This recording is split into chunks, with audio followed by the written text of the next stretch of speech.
kapatid kong pare, Fathers, ang kamay ninyo nilangisa na obispo, ano kayo inordinan. Ang patong pa lang ng kamay ninyo, matatakot ng Diablo.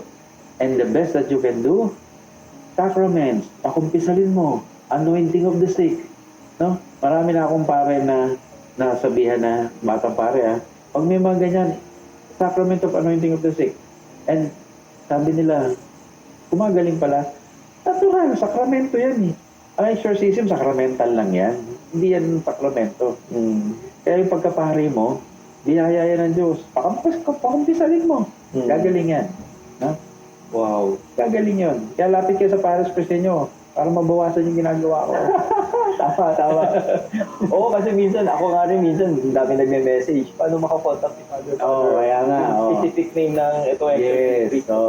Kaya palagi ko sinasabi, pumunta kayo sa parish priest. Exactly. No? Kaya mga ka-faith, no? Kapag possessed, yun talaga exorcist. Pero yung mga infestation, kahit sinong pare pwede yan. Kaya nila yan. Speaking of anointing of the sick, Pads, ang anointing of the sick, di ba hindi lang naman sa namamatay? Of course, hindi lang. Basta pwede rin to sa mag-undergo na major operation. No? Bago mag-major operation, pwede i-anoint. And then, of course, yung dying, talagang inahan yan. No? Pero, yung may malubhang karamdaman, kahit na hindi critical, pwede rin yan. Nasa ICU, pwede rin yan. No? Kasi ang ano lang kasi ng tao na pag mamamatay lang. Hindi, it's anointing of the sick. It's not anointing of the dying. No, anointing of the sick. Kaya napakahalaga na katikais ang ating mga ka-faith, no? Na kapag may sakit yung tao, okay, pwede ka tumawag ng pare. Kahit may sipon, ubo.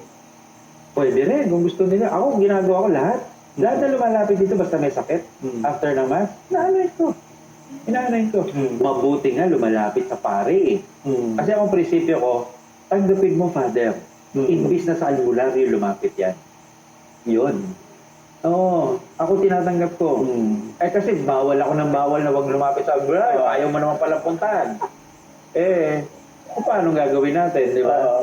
So, buti nga lumapit sa simbahan eh. Speaking of albularyo, marami naman nag-aalit sa albularyo. Wala pa naman ako nabalitaan. Wala pa naman ako nabalitaan. Pero, kapag narinig nila yung talk ko, I know, may tama sa kanila. No? Pero, I would rather hurt you with the truth than please you with the lie. Di ba? Kasi, in fairness to them, baka hindi nila alam na they are doing something that is not godly. No? Pero, they have to realize that.